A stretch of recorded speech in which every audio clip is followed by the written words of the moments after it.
What is up, everybody? Random Man here. I hope everyone out there is continuing to stay safe and be well during this unpredictable time, as I am here bringing you a special video. 2021 is coming to a close, which means it's that time of year for me to run down my favorite movies of the year. Now, this is the 8th year in a row where I have made a video running down my favorite movies from any given year, and just as long as I have been doing this tradition, there's always the usual disclaimers on how I have not seen every film that I wanted to in any given year. There are quite a few titles that I do want to see, but either they don't expand until next year, or I just didn't get a chance to see them. Also, just like with any other favorites list, this is all subjective. This is all my opinion, of course, and I would like to share it with you all. And this year, much in a similar vein to last year, 2020, there's a bit of an asterisk to be put on this for how there are movies that were slated to come out last year and even this year that have still been pushed off into next year. But I have seen and reviewed more movies in 2021 than in 2020. Last year, I saw and reviewed 40 official releases from last year, and this year it went up to 53. That is a literal baker's dozen increase for me, which is great. Also, given that a good chunk of those movies, I think about half more or less, I was able to see in theaters, which is great, me getting back into the swing of doing so, and just about any chance I got to see a film in theaters, I took it. Now, before I jump into my main top 10 list, I do want to give out several honorable mentions. There are 9 of them, so if you loop them in with my main top 10 list, this would technically be my top 19 favorite movies of 2021, and they include The White Tiger, Raya and the Last Dragon, A Quiet Place Part 2, Judas and the Black Messiah, In the Heights, Roadrunner, a film about Anthony Bourdain, Coda, Tick, Tick, Boom, and Last Night in Soho. If you want to know my further thoughts on any of these movies, or even the films on my main top 10 list, I will leave links for my full reviews of each of these films in the description. So, without further ado, let's jump into the top 10 list. Beginning at number 10, King Richard. Will Smith serves his best in this inspirational, enamoring, and buoyant biopic. Number 9, Encanto. Colorful, cultural, magical, musical, y algo para toda la familia.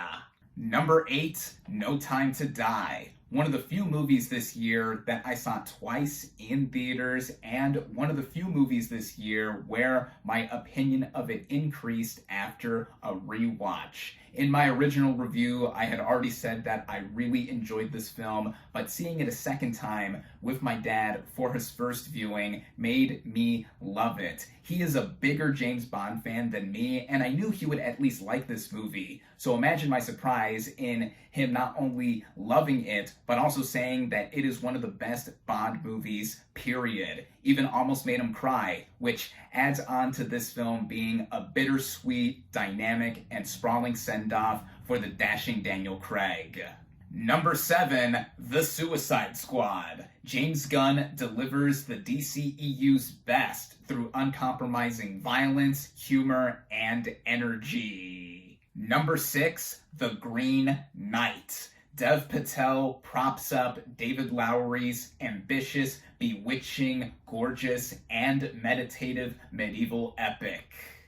Getting into the top 5, number 5, Spencer. Kristen Stewart's psychological resilience makes this a fantastical and masterful biopic.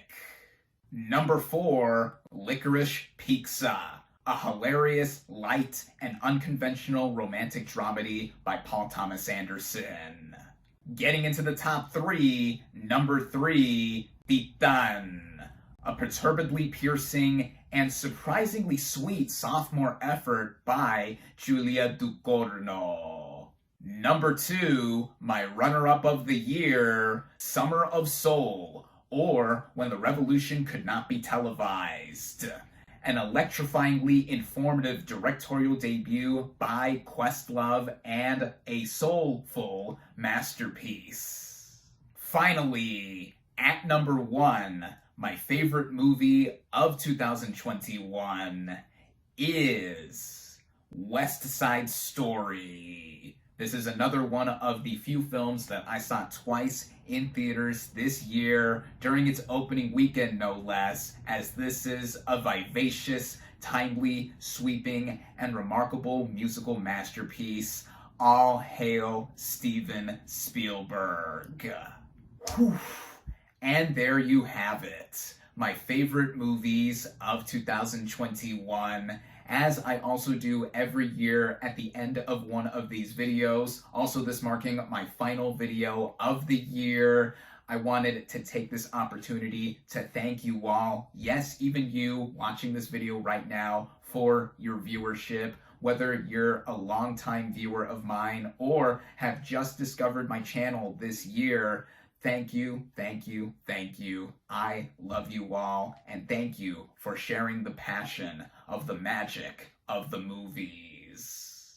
Thank you all, as always, for watching. Be sure to like this video, comment your favorite movies of 2021, social media links in the description, subscribe to my channel for more, and I'll catch you on the next movie review in 2022.